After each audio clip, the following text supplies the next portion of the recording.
Je suis André Hamon et je représente l'Association française du lupus et autres maladies auto-immunes.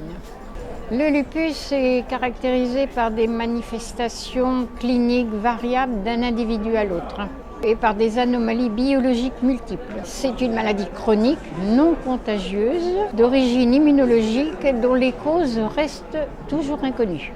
C'est une maladie complexe, chef de file des maladies auto-immunes. Une maladie auto-immune touche le système immunitaire censé protéger l'organisme.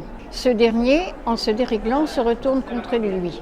Elle touche 9 femmes pour un homme et la prévalence est de l'ordre de 1 pour 2000. Alors, vivre avec la maladie lupique évolue par poussée, empêchant le malade de travailler et parfois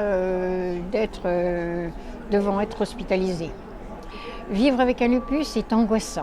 Il faut demeurer vigilant car certains symptômes moins apparents, comme la fatigue chronique, nous on parle d'épuisement, ou la fragilité psychologique sont particulièrement invalidants. Les médecins ont tendance à dédramatiser la maladie car elle fait peur.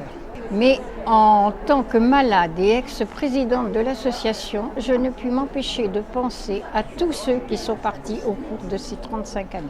Cependant, la maladie est beaucoup mieux prise en charge et c'est très important. Officiellement, l'AFL est née en 1984, avant de devenir AFL+. Le plus indiquant les quelques autres maladies auto-immunes qui n'ont pas de structure administrative. Alors les buts sont multiples. Échanger, s'entraider, se connaître, informer, se faire connaître, soutenir la recherche aussi. Pour mieux connaître la maladie, grâce à l'ETP, l'éducation thérapeutique du patient, en relation avec les centres de référence, on en a un sur Paris et un sur Strasbourg, des réunions patients-soignants sont programmées. De même, de nombreuses réunions d'information pour le public se font régulièrement dans les régions.